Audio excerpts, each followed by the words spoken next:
Everyone. Welcome to the January 12th, 2026 Town of Kill Devil Hills Board of Commissioners meeting. I call this meeting to order and invite everyone to please stand and join me in the Pledge of Allegiance. I pledge allegiance to the flag of the United States of America and to the republic for which it stands, one nation, under God, indivisible, with liberty and justice for all.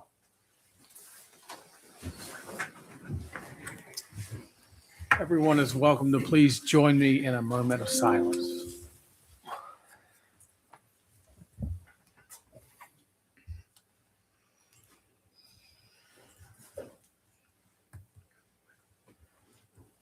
All right. Good evening, everyone. Our next item of business is our agenda. We have one before us. Move to approve the agenda. Second. We have a motion and a second. Do we have any further discussion? Hearing none, all in favor, please indicate by saying aye. Aye. All right, we have an agenda. Next, we have our first opportunity for public comment. This is an opportunity for anyone in the audience to address the board on any topic of their choosing that pertains to the town. We do ask when you are called upon to approach the podium, speak into the microphone, and identify yourself by name and address. Please keep comments to 3 minutes if you're speaking as an individual, or 5 minutes if you are speaking on behalf of a group. And friendly reminder, there'll be another opportunity for public comment toward the end of the meeting. And if anybody would like to participate, the floor is open.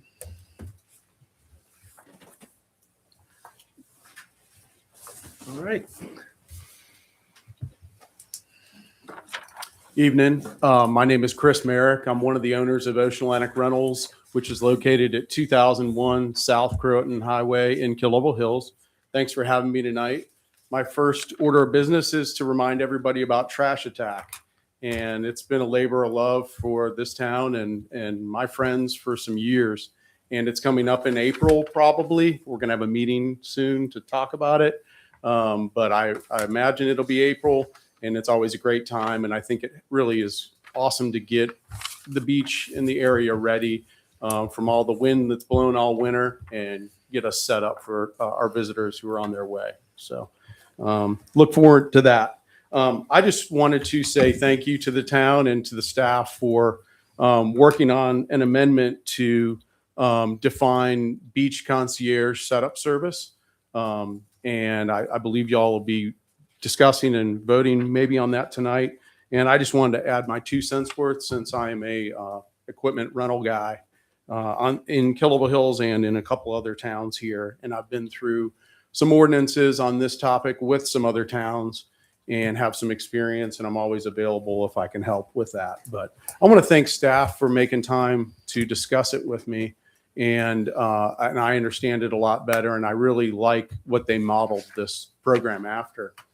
This ordinance. One thing in there that is concerning to me is just if my equipment, which by the way is sometimes rented by people who walk into my store and sometimes rented by people who want concierge service, and they do it over the internet or they do it over the phone. No one can tell the difference. It's the same beach chairs with my nice big commercial logos on them. They're heavy duty oak products. Many of you have seen that most vendors here use, and they're expensive, and I like to retain them. And the way the code is ending right now is talking about things that violate the code will be destroyed. And I really have a great vibe and a great word from staff that they believe in being neighborly, and they believe in making a phone call or giving us just a real reasonable time to remove beach equipment and deal with our customer if they're the one in violation, or if we're the ones in violation, getting our staff back on board. But it's not written that way. So I'm just asking y'all to look at that last page in that detail tonight. The other thing that I wanted to mention that is exciting to me about this, and this will be very quick, is there was a lot of businesses that were doing this last summer in particular. And I love the entrepreneurial spirit. I have it, but they were a couple guys with a pickup truck and some pop-up tents from the corner store. and they weren't, they were, that's why this is exciting is they may not have had insurance. I don't know. I love people going for it, but I think this is going to help have quality on your beaches. And in that vein, I would say this last thing. Sometimes there's chronic violators of these rules. And I love that you have a $500 concierge fee that real players are going to need to pay. And I have no problem with that. And I think it's necessary. But I think when you have chronic violators who keep putting things in front of the lifeguards, who keep doing bad stuff and not responding to that courtesy phone call or that courtesy ordinance violation, there needs to be some teeth. Maybe it's $100 after the third ding, or I don't know. Again, other towns have figured it out way better than me. But I would tell you that's kind of something that comes down the pipe with this from my experience. So doors always open. You guys know where I work and live. And thank you for the time tonight, and go Trash Attack. One last thing, I just wanted to ask if I could present the mayor with one of our calendars for this year, and it's all beach setup stuff on the beach. So we love doing it. Thank you. Sure. Thank you. Nice. Thank you, sir. All right. Thanks.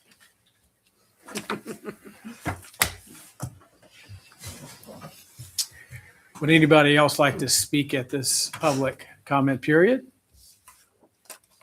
All right. Not seeing anyone, we'll move on to response to public comment.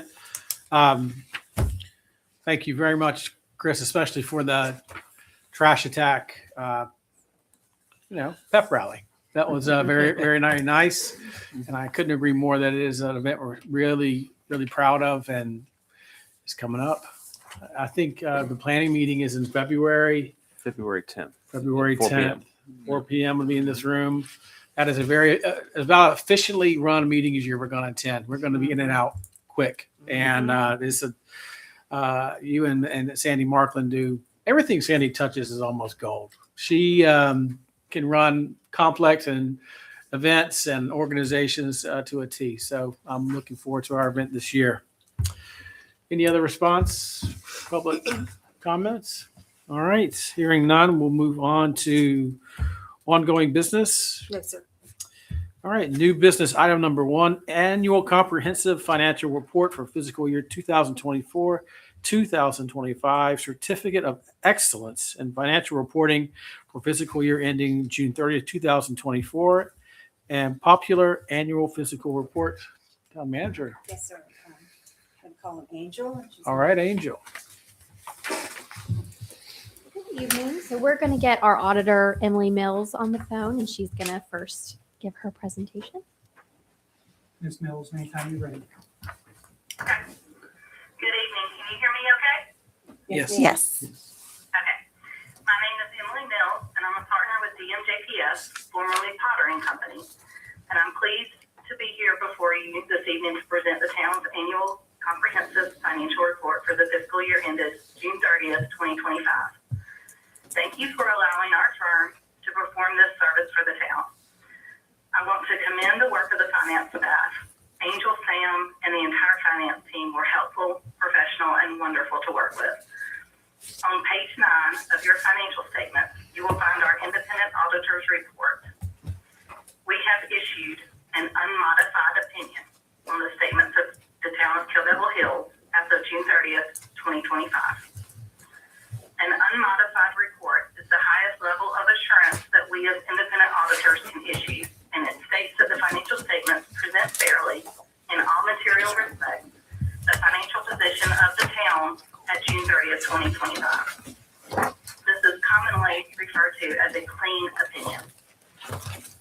In addition to the independent auditor's report, we have also issued a report on the town's compliance, known as the Yellow Book of Report.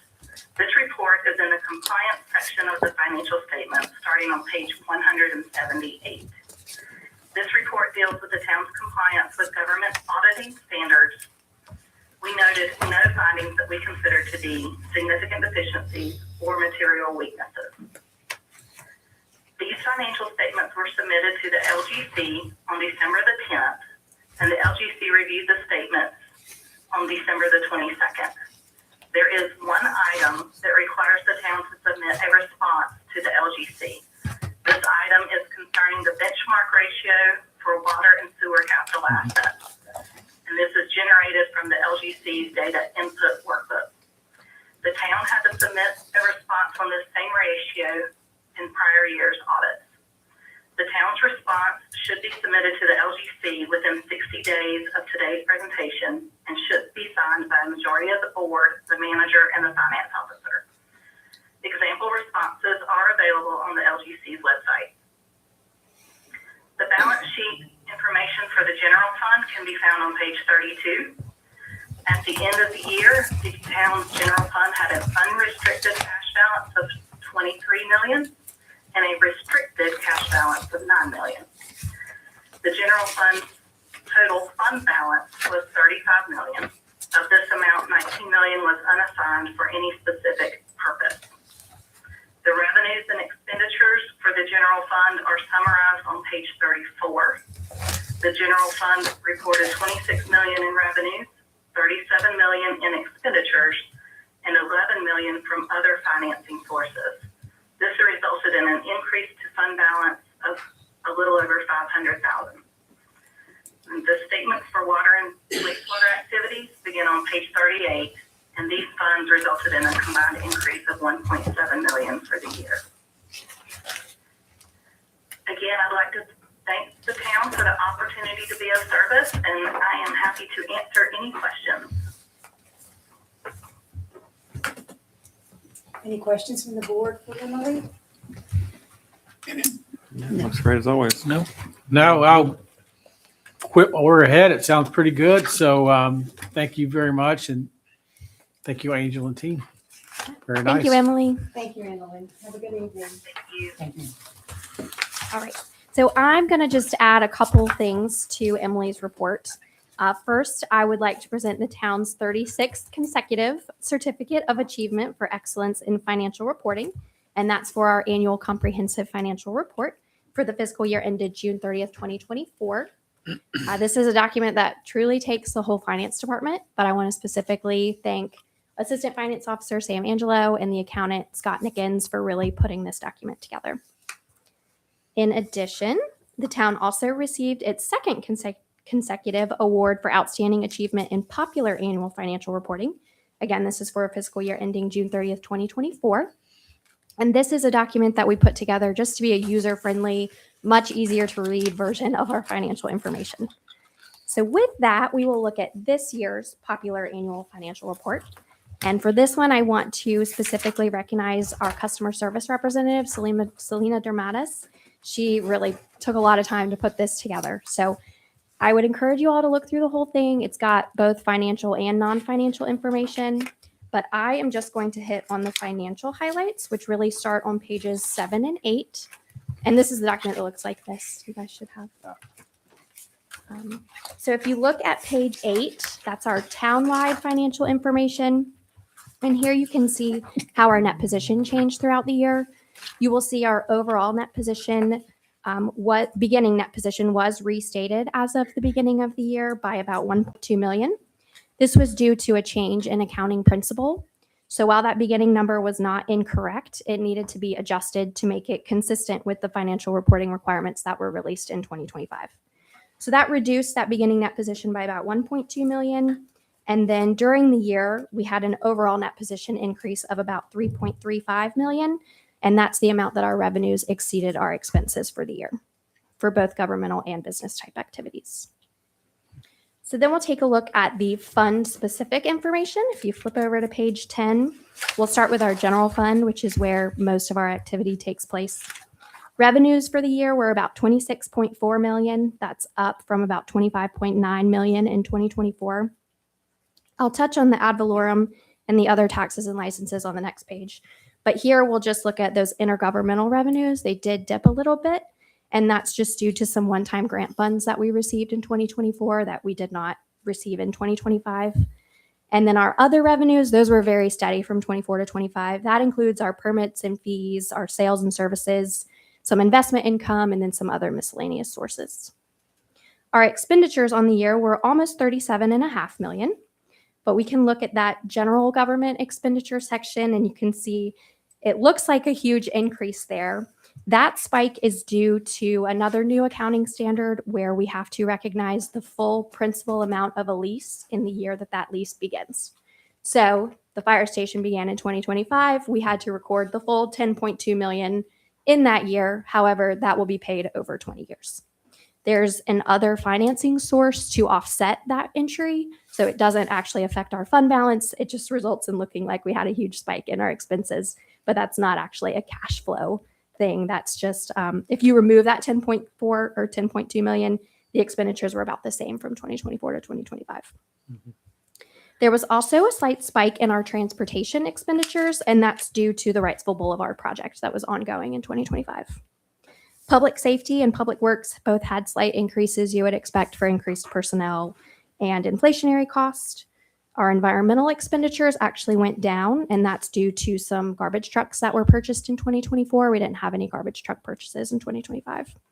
And then our debt service, we saw a slight increase there, and that's mainly due to the first full year of the fire station lease payments.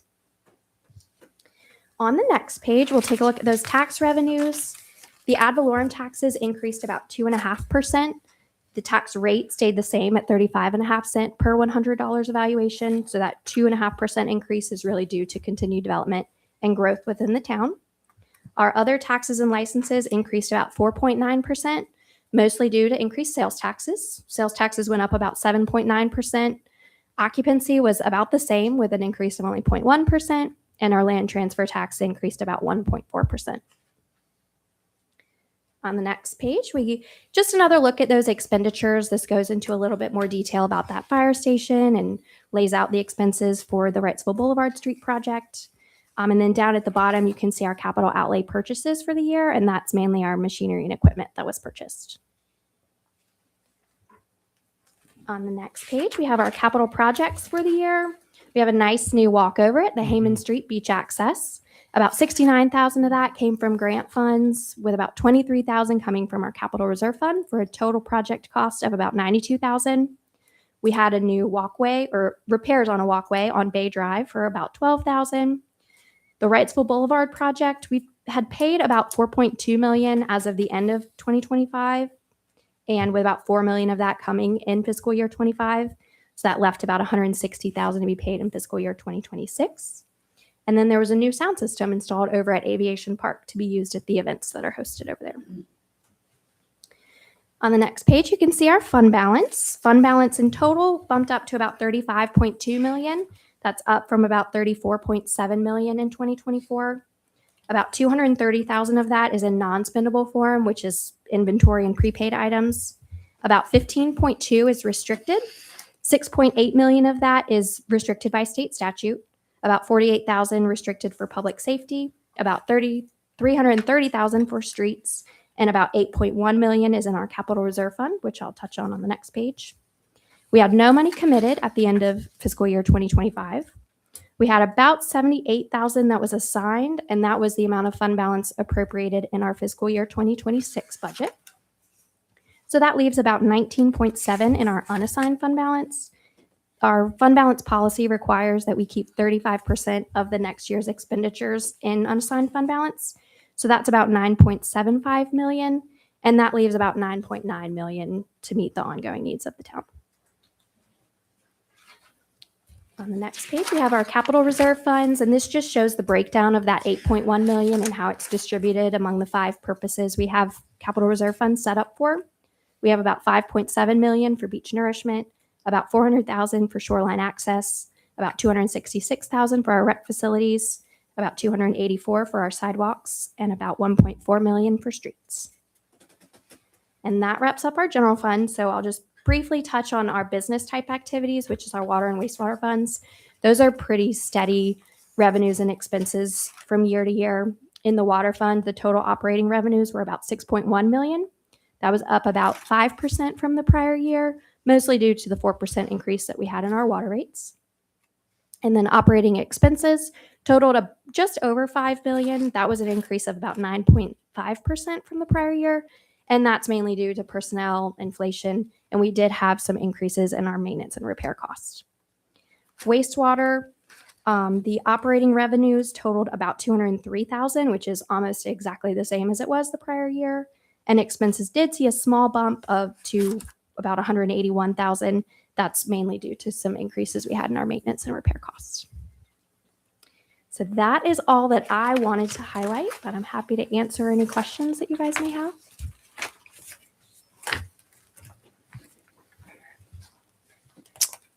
Great job. Okay. This is awesome. I like this. Yeah. I know, Yeah, it's very very cool. user friendly. It is, yes. Yeah. And Kept like I thinking that- said, our customer service representative That's worked a awesome. long time on this. This putting would it be good to together, present so. the COA classes on just financial obligations of a town has to have, Right? understanding what municipal government actually does and how the money's spent. Yeah. It's much easier if I can understand it, I think the COA students will be just fine. So, thank you. It's like the USA Today version. Yeah. And my dog's in there too. So We were wondering whose dog that That's my was. dog. Perfect. Big Great Dane trip. Perfect. All right. Thank you guys. Thank you, Amy, Thank you. and your team.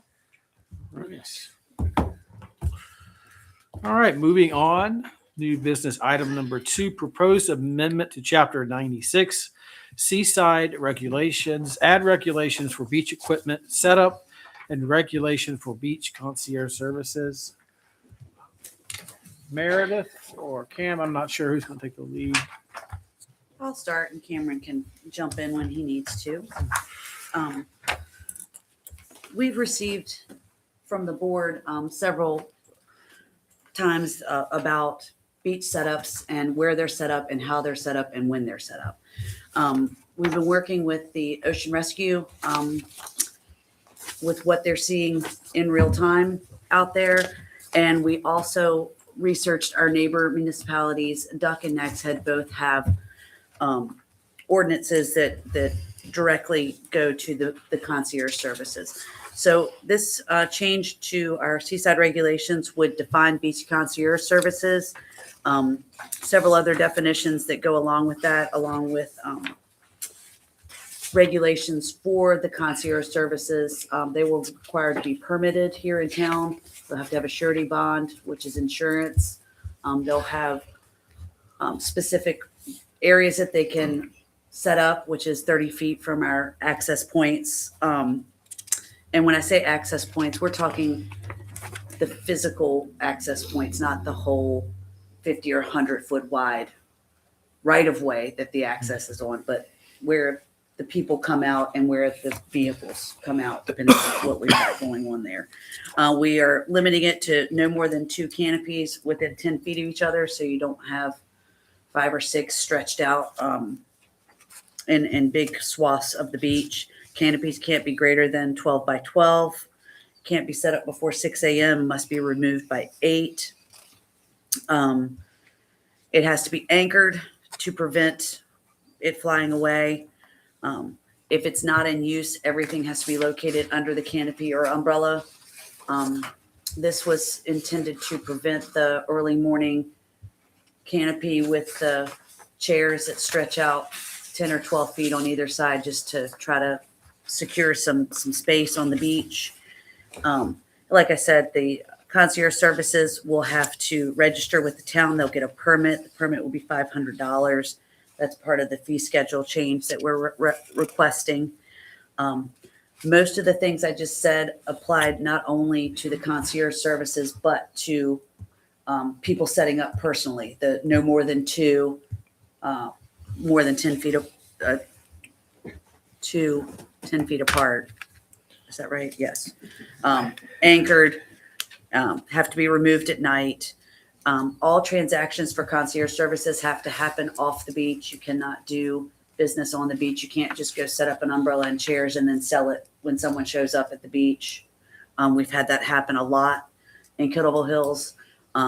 It was always illegal, but now it's written into the ordinance. And there's violations. I think we give, one of the things that Chris brought up was the violations for, what you got? I said they had to have liability insurance and they have to have a surety bond for the If there's violations, for not being registered or violations to the setups and takedowns, they will be issued a notice of violation and civil citation, which is $50 a day and then $100 after 15 days. So there are, and then it's $500 after 30 days. So there are remedies for people that are coming out that are not registered, that are not setting up correctly. And also it's 2 strikes and you lose your permit to have a concierge service on our beach. So not only will they hit monetarily, they'll also lose their permit. If they're doing business without a permit, they're going 3 times. If they're working without a permit, they get an automatic violation, and that will be a civil citation. So we will have some repercussions for the entrepreneur that didn't. We're also planning on trying to do, if the board adopts this, education, contacting the concierge services that we know about, doing a video, and letting them know what the ordinance is so that we can get this information out before the season starts so that we can get people registered and their permits issued so that we know who's going to be out there. The lifeguards will know who's out there. Lifeguards are going to be our monitors. Planning department will be the ones that will issue any violations, our code enforcement. But our lifeguards will be the monitors letting us know what's happening on the beach so that we're not sending planning department out there. Although, I mean, I'd volunteer on really pretty days, but, and that's essentially the removal of equipment is not something new to the ordinance. It's been there. It's always been there. It's been there for about 6 or 7 years now. Our lifeguards have a tag process where they tag equipment that they find in the morning that's been there overnight, giving a warning. And if it's still there the next morning, it gets removed. If it's concierge service, what'll happen is they'll report it to us. We'll call the concierge service, let them know. And if they say, well, we rented that to Ms. Smith from our store, we're going to say, well, you need to tell Ms. Smith to pick it up or we're going to take it tomorrow. So that's always been a point of communicating. And the concierge service will make it easier because they'll be registered. So That's really it. And the other thing, Chris had talked about signage. Signage is something we do want. It's helpful to identify whose it is, but how much, we don't also want billboards on the beach. So we've got it specifically in there for how much signage is allowed to be on the canopies. And that does mirror the other municipalities that do regulate it. So hoping that if they're already following those guidelines, we're not changing the way it's regulated. So. And one of the complaints that we got regularly was that the setups were being set up and no one was in them. Mm-hmm. That's still going to happen. But their setups will all be confined to underneath Canopies. their canopy or umbrella now. And so if they show up, they can spread out as they need to. But until then, and I think the lifeguard services said that they would also make sure that it was confined and let us know if people are violating it. Mm-hmm. So it'll give us a little bit more control on our beaches. Yeah. So. So look, can I ask, is it proper to ask right now? Yes. Can I ask, does this, so this applies to anybody, let's say you're renting a home, it's applying to private people as well? I mean, even though they won't have knowledge of this ordinance, likely, I mean, obviously you're charged with having knowledge of the laws where you travel, but. So most of these regulations have been in place for years with both individuals and the concierge. We're just kind of separating out the concierge services and requiring a permit. The private residents, our lifeguards have done an incredible job with public education in person. Yeah. Letting them know. We have the warning tags so that they know that they can't leave their stuff out. Overnight, for sure. Yeah. The lifeguards, our supervisors have spent a tremendous amount of time for public education. Right, because I see the private person's not going to know that one rule about not putting their chairs outside of the tent. You know what I'm saying? That's Right. not going to be Right. very easy. And the when in working on this ordinance with the lifeguard services, they're very willing to do public education in person with people on the beach. That's Is this put more taxing on the lifeguards? I mean, take away their general duty to be lifeguards, or It's something they're already doing. So in the ordinance, if you look in the seaside regulations, it already talks about beach equipment and where it can go, but it's pretty vague. But it's been interpreted for years. You know, if it's in the line of sight, or if it's, you know, taking up where they drive, they work with the public every day already on the setup of beach equipment. So it gives them, instead of this loose interpretation, some real teeth? rules, no, but also real rules that they can show someone that, hey, these are the rules that are on the books. This is what we need you to do. Okay, but what I'm and asking I'm not more an, is I'm not an operator in beach lifeguard services, but from speaking with Dave, it's their supervisors that are on four-wheelers that do most of the public education, not the person sitting on the stand Sitting. watching the water. okay. The person on the stand watching the water, that's their primary responsibility, and that's all they're going to do is public safety for the ocean. So, Right. So I was just like thinking, is the directive going to be super enforcement, or is it going to be like, are they going to amp up their enforcement? I mean, it comes from the town manager, or it comes from, you know, whoever's in charge of lifeguards, the supervisor there.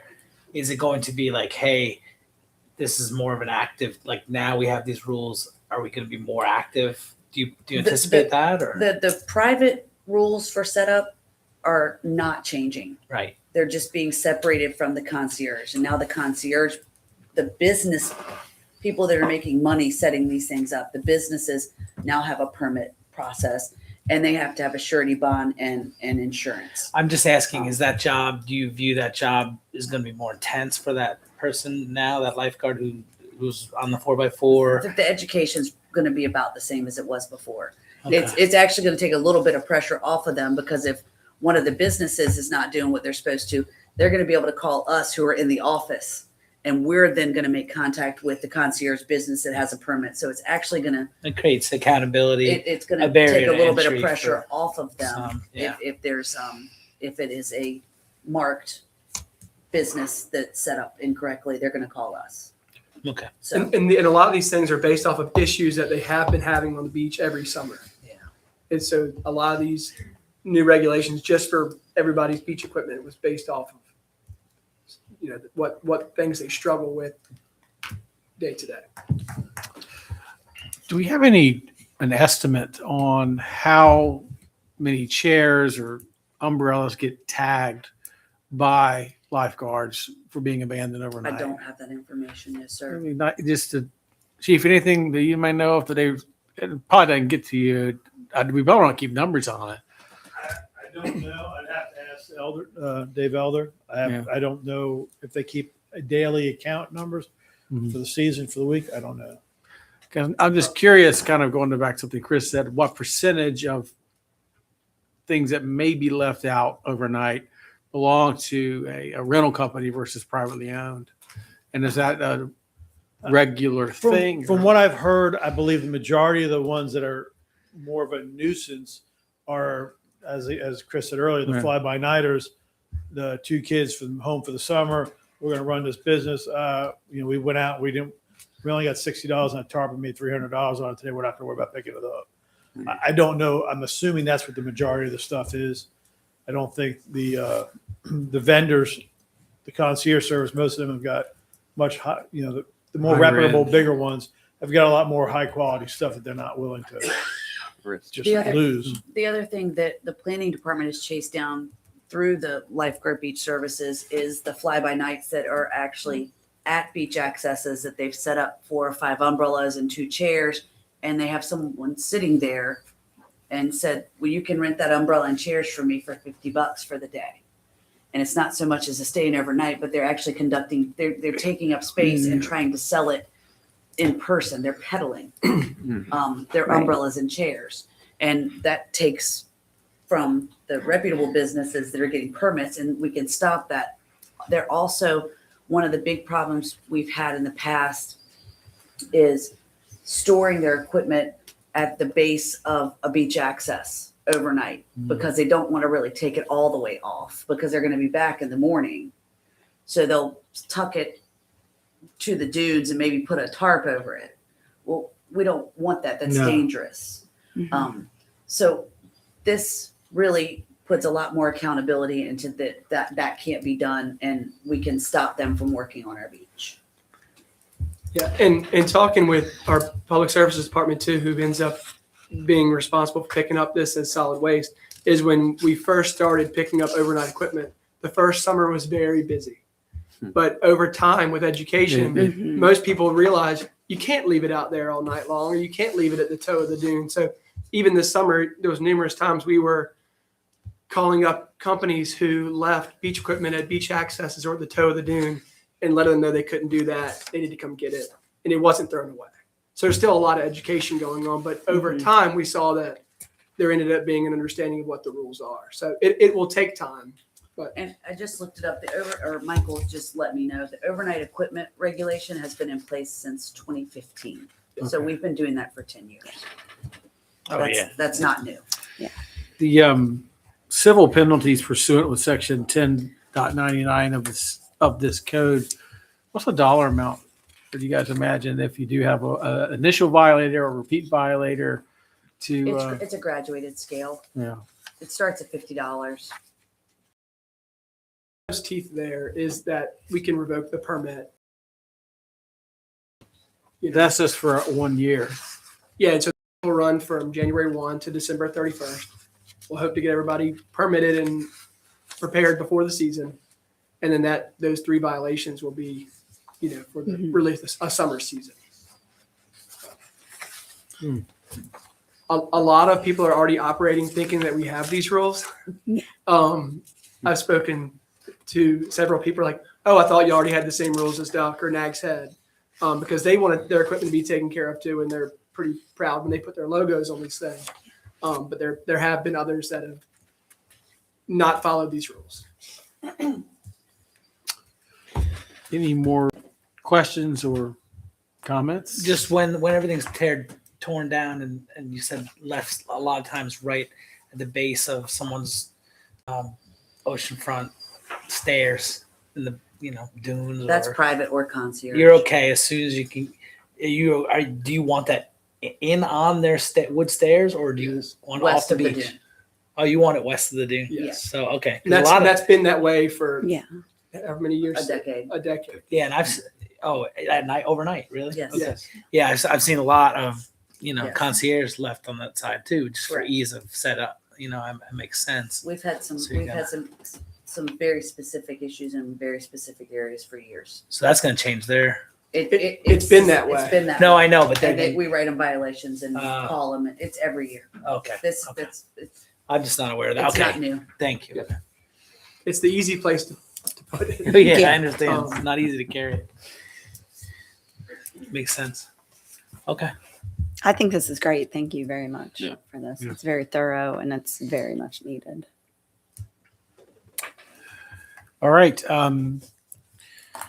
Unless anyone has any more comments or questions, what would the board like to do? We could entertain a motion or I'll make a motion to adopt the amendment to Chapter 96 Seaside Regulations, add regulations for beach equipment setup and regulations for beach concierge services. I'll second. we have a motion and a second. Any further discussion? Mayor, if I may. Yes. Commissioner Ingram, would you include in your motion, please, to amend the town's consolidated fee schedule to include the beach concierge service permit for $500? Yes. Thank you. And would you amend your second? I would amend my second. Thank you. All right. We have an amended motion and second. Any more discussion or comment? All in favor, please indicate by saying aye. Aye. Aye. Aye. Alrighty. Thank you.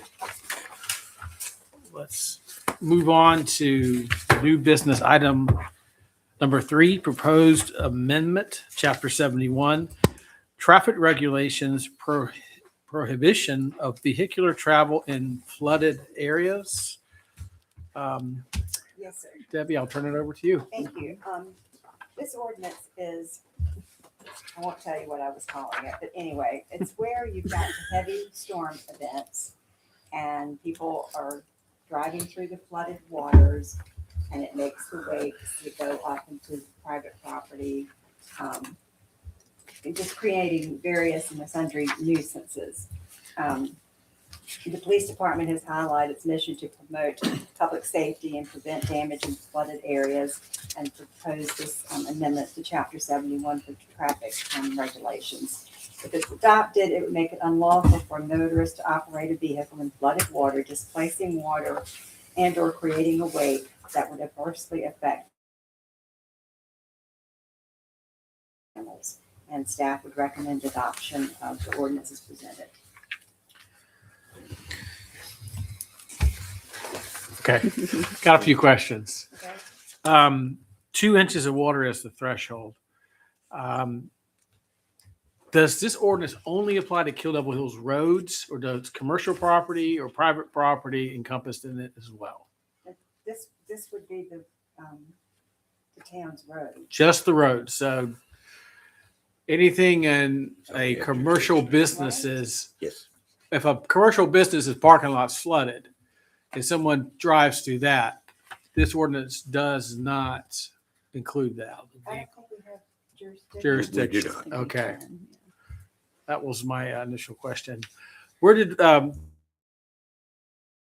genesis of this, where did 2 inches of water as a threshold come from as a depth, I guess, for this? Who picked, is there any, I did. okay, where did we, is there any other, 2 inches. yeah, like what's No. the It- background it- for that? Any other towns do this? It was 2 or- inches that covered the roadways, which if the way that our roads are built, they crown and go to the Mhm. sides, which means the edges will be dramatically more than 2 inches Yes. where people. The 2 inches is a basic flood number, and if that is moved and you're going into something that's 6 or 8 inches on the side of the roads, you're creating a lot of water movement. So this, And so it has to be 2 inches across the paved surface of the road, not on the sides. If there's 2 inches on the side of the road, people are not There's no driving water there. on that. Yeah. It's just for the actual the crest of the paved road. surface of the road, because that means the flooding on the sides of the roads, because of the way we design our streets, is dramatically deeper, and it will go towards private properties. It also creates the spray that hits people's windshields and blinds them when they're Yeah. moving. So that's where it came from. But 2 inches at the crest of the road in the center Right. of this highest point. The paved portion. Obviously, it'll be much deeper on the sides. Okay. Is this from marked areas though? Not like they're sign. This is from marked areas. You're not as a motorist have to decide whether it's 2 inches on the road or not. Or this applies to every area. If every area, especially right after you have a storm, you don't have a time to put out signs, let Yeah. you know that there's water on the road. And people, it's obvious you're not supposed to drive through high water anyway. Yeah. But some of these people would take NC-12. We've had some places that drive out there in ladies' house that water to go in. They're still driving 35 mile an hour through there, throwing weights up higher than vehicles. Oh yeah. I mean, Yeah. common sense should Right. prevail, but it's not like I mean, I've been driving out of Hatters where every single car is ruining itself going through 6 Correct. to 12 inches of water, and Right. that's basically the only way to come and go. So But they're You not know. doing it reckless in a manner too that would cause it. They're trying to drive slow enough that they can get through it, not throwing water up on the other vehicles they're meeting, hitting their windshield, and that might cause them to. I mean, but it's not like if you have to get to your place or you have to get out of your place. I mean, you're gonna have to go through it. At some Oh, no, if point. you have to go through it and you're not sitting there driving reckless, you'll still be Yeah. able to go through it. You just drive, like you said, that's a common. Oh, this talks about reckless. That was Versus my not concern reckless? as well. Like, is this a blanket ban on? No, it's like for like in the first sentence where it talks about the thrill-seeking individuals Oh yeah, yeah. I'm sorry. purposely doing this. Right. They're Yeah, not- yeah. It's not the person that's trying to get to their house, driving slow and paying attention to what they're doing. So you're looking for Right. intent Yes, That's sir. correct. of the driver. Yes. Yeah, it's in that sentence. No, I understand, but how do you regulate intent of the? How do you determine the intent? The officers are going to determine intent. The officers will, yes, sir. Okay, how? No different than reckless driving. Right. Right. Well, I know mean, what if reckless you're driving throwing is. water, Right. you're throwing water. As you know, as a criminal attorney, reckless driving is sort of very broad, and Sure. and intent can. I'm just wondering what it is that's gonna, because I just see like a lot of problems with this being so broad. You know what I'm saying? Like, I mean, yes, we all think we know what's intentional and what's not, and obviously an officer's more trained than that at that than others. But I just don't like adding, something that's, yeah. I mean, it should be reckless. Isn't it covered by reckless driving? First of all, Not necessarily. wouldn't you say? Not necessarily. I'm not a criminal lawyer, so I'm going to defer to you, but I Well, you know don't. I could see why not. I mean, Yeah. reckless driving, you're thinking of crossing left or center, driving at a high rate of speed in a school zone, things of that nature. Here, I mean, I guess it maybe falls, but not necessarily. As you Right, said. I was gonna say, It basically just helps our police department be able to deal with these situations, especially after a storm. And like you said, you don't have time to put up signs. You may have an opportunity to put cones out, Yeah. but they witness people moving the cones to go around. Yeah. and this is a civil citation also. Oh, okay. Right. Yes. That's I was Okay. going to add that. Yes. That's right, Chief. Yeah. No, I mean, And the officer's going to use his discretion at it anyway. If it's Yeah. intentional, they'll be able to tell. But you've seen trucks with big Trucks, wide yeah, tires, and usually, they'll be running throwing rooster tails for bad. have a good old time just Right. to Right. cause some trouble. I Yes. get it. Yeah. Yeah. there's no Thrill question. seeking. Yes. We just No, want to nobody protect needs a the people. wake in their living room. I get it. No. I get it all. It just seems like it seems a little broad to me, but and I don't like broad, but anyway, it's okay. It's an ordinance, not a statute, but it's just kind of broad. But questions or comments? Anything else? I mean, I kind of have a funny feeling too. I completely could support the thought. I wish the language was a little more detailed of maybe the road being completely covered in water.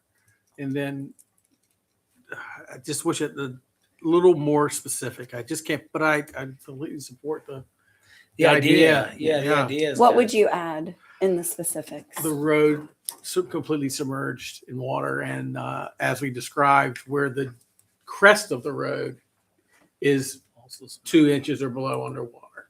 Like if there's puddles on the side, but the motors get to safely navigate through the middle, they may think, well, it's 2 inches on. They just But if they're their tire navigating- touches that puddle, they may be in violation of But if this. they navigate safely through the 2 inches of water, they're not in violation.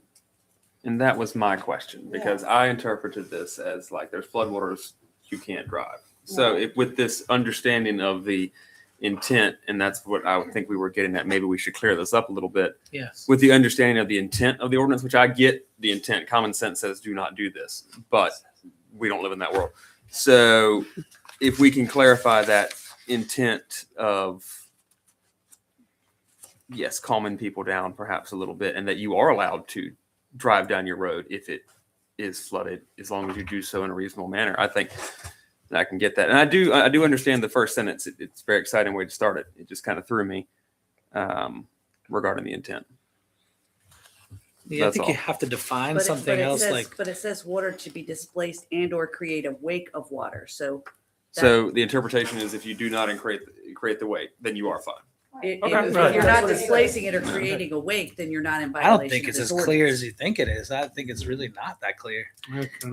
I mean, when you say, I mean, we have to define, like we define in other things, what the travel surface is, there's nothing about a crescent of the road. So we'd have to define a couple other things in there, but I don't think it's as clear as you See, make, then I think you're getting too respectfully. specific. Like No, all people need specific to is good with know. law. Specific's good. I don't think people. Broad I is don't think bad. really. And it's broad, and it's very broad, but you're just as specific when in the drafting of the last ordinance and defining certain things. I think you have to define travel surface, define roadway, define a couple of things, I think would make a lot more sense. Don't you agree? I think like the sentence, it shall be unlawful to drive / operate a motor vehicle. Maybe add recklessly drive or dangerously drive. That's what I'm getting at. Specific, the type of driving is what we're trying to prohibit, not safely going through 2 inches of water. I think that's also a good point. There's a second thing that's a good point. Maybe That's we my can. only, that's my only concern. That's my only concern. Do you want to try to amend this here and now, or do you want to try to table this and then amend I it? think there is consensus that we all support the notion, and I think it's a good idea. Maybe we table this and give staff time to refine it, add a few more details based on this discussion, and bring it back to our next Yeah, I'd be meeting. glad to help. Yeah, town attorney, maybe able to help, Sure. help too. We craft it up, get it done. Yeah, Okay. it's just a little broad. We'll do That's all. that. All right, do we need a motion or No, sir. Thank consensus? you. Okay. All right, moving on to new business. Item number 4, process and timeline to fill vacant position on the Board of Commissioners. Town manager? Yes, sir. The staff has recently conferred with representatives of the UN School of Government for guidance in this process on filling the vacancy caused by the death of Sitting Commissioner Terry Gray. We're recommending the following. Monday, February the 2nd would be the deadline for applications to be submitted. Applications may be submitted online through the town's website, and a resume may also be submitted with a complete application. February the 9th, the town clerk will forward all eligible applications to the board. February 9th through March 9th, the board members will review the application and may individually contact applicants to obtain additional information or clarification on any of the information submitted. March 9th, which would be the first meeting in March. During the Board of Commissioners meeting, members will use the nomination and ballot method to fill the vacant seat from the eligible candidates submitted applications. If an applicant is selected at that meeting, then on the 25th of March, the oath of office would be administered to the commissioner. And just for clarification purposes, when filled, the term of this appointment made by the board will be through December 2027, which is when Commissioner Gray's term would have ended. The remaining 2 years, it would not have ended. The remaining 2 years of the term would then be decided by the voters in November 27 municipal election, and the certified winner of that election would serve to December 29, which is when the term was, Commissioner Gray's term would have ended. So we were, It keeps your terms the same, it keeps your board staggered, yes. but it allows the citizens to fill the seat for the remaining 2 years. And obviously, they could elect the one that you appoint. All right, thank you very much. Yeah, thank you. Any comment or feedback on this proposal? I move to approve the recommended process and timeline. I will second. We have a motion and a second. Any more discussion? Hearing none, all in favor, please indicate by saying aye. Aye. Aye. Thank you. All right. New business, item number 5, appointments and nominations. We have 3 different sections here. I think we should just go maybe one at a time. We'll start out with our planning board. We currently have 2 vacancies. First, our longtime chairman, Howard Buchanan, has recently moved outside of our town limits, which has opened a vacancy on that spot. And we also have Becky Breholtz. Her term is expiring, and she has expressed interest in being reappointed to her seat. I will jump in here, and I had a chance to really look at the 4 applications. I think everybody else did as well. I first would like to nominate Becky Breholtz to be reappointed to the seat she has.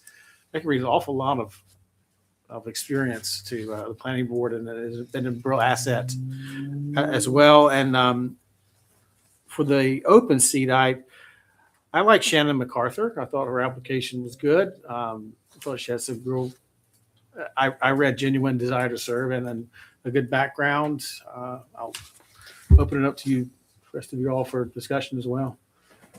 I agree as well. Having reviewed the applications, her answers were more than thorough. So I agree.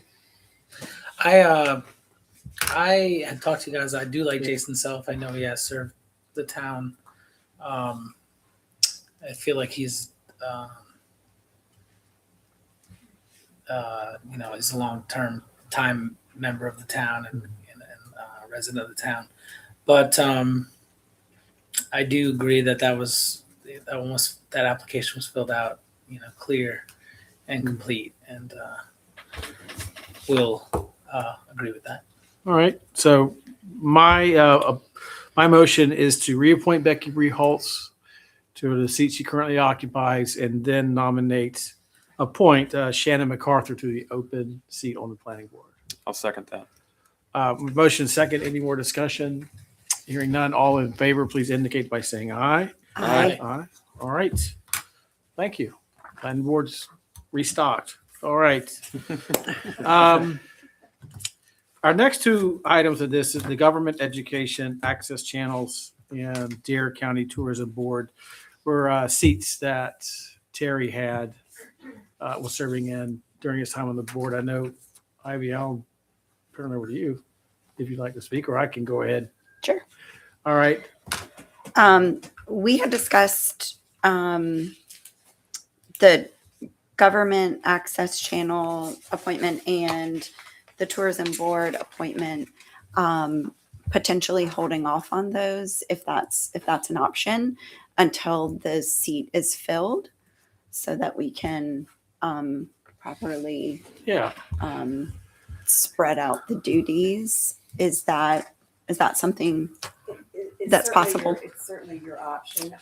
Specifically with the government access channel, I think that would work very well. As you recall, with the Visitors Bureau and Tourist Bureau, you make nominations through, and we send those to Dare County in the order of your preference. So unless you're thinking that the appointed position is the one that you want on the Visitors Bureau, then I would recommend you not wait, because you go that much longer without a representative on that board. Okay. So if that's your intent, is that the appointed commissioner will be your choice for the Visitors Bureau, then wait. Well, we got a lot to work out. be, Yeah, right. It could maybe be. it's a maybe at this point, because we have to see who applies, what their availability and preferences I are. understand all that. I just want to point out that that's a pretty big time to be without a representative on that board. True.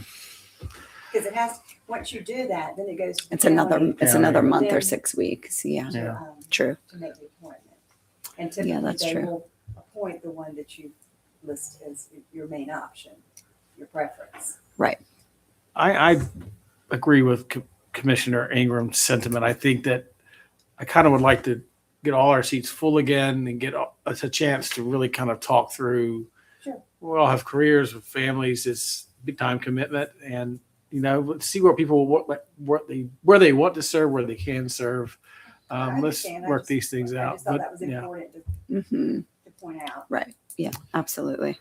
Any more thoughts on those two appointments? Should we need to make a motion to table consensus? Okay. Yeah, we're just, it'll come back if you do select someone and they are sworn in at the March. last March meeting, we'll have it on the March agenda, if that's okay, or if you'd rather wait till the April agenda. Ooh, April. April's how I feel. What do you all think? Because it may be too. How about this? Let's Well, put it on March March. might, March, given, I mean, the person would have already been Right. selected. We'd have a couple weeks. So Exactly. yeah, let's Okay. do that. March. Thank you. All right.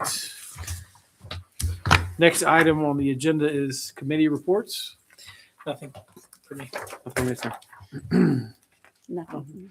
Well, I got one quick thing to share. On December 16th last year, I attended the DARE Housing Foundation meeting. It's been really nice to see the task force become the foundation and move forward in addressing a very complex issue. We adopted a meeting calendar for the rest of the year. We have found an office, a home and office space in Southern Shores for the time going forward. And we've established committee work to kind of look at marketing, look at potential sites, really move this nonprofit forward in addressing the issue. It just so happens our chair's in this audience today too. So great time to talk about the Housing Foundation. I found that when people do ask me questions, I can always refer back to the task force's report. As we ended the task force and convert and turned into the foundation, it's a nice way to kind of have a understanding of what work we're doing. That seems to come up a lot in casual conversation on social media and the media. This is a nice resource to kind of know, what we're working on and what our goals are and what's happening. So that's all I have for committee reports, commissioners' agenda. Nothing for me, sir. No agenda here. I wanted to bring up something. I did the laptop receiving from Caleb today. And so I wanted to bring up something that we've talked about before. And it wasn't super popular, but I'm going to bring it up again because it's 2026. And I'm going to ask that we consider ditching the paper. Since we have nice, beautiful laptops now, and it's a huge waste of resources.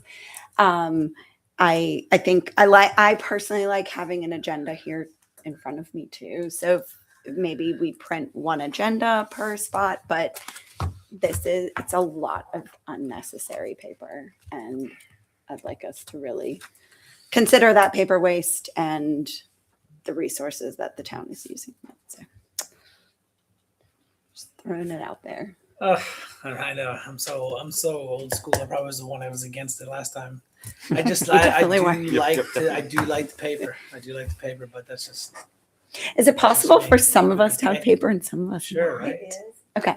And, certainly I think you want to take a little time to Yeah. get used to your. For sure. Yeah. So Just something for us to consider in the next couple months. consider, and then Yeah. we could kind of ease into it. Uh-huh. Maybe by Earth Day. I like April 20th. I like the idea of it I still being like yours. a choice for different board Yeah. members if they want to try it. Now that we have the iPad, No. that didn't Mhm. work. But Mm-mm.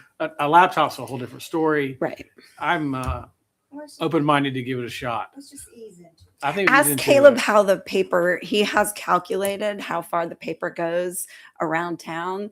Ask him. And then when you get your laptop, ask him about his paper calculations. And be sure to- And it might change your Be mind. sure to recycle your paper. Right. I for sure. I keep For them. sure. I'm willing to try it as I'm well. willing to give it a shot. I Yeah. am very much like Commissioner McAvoy.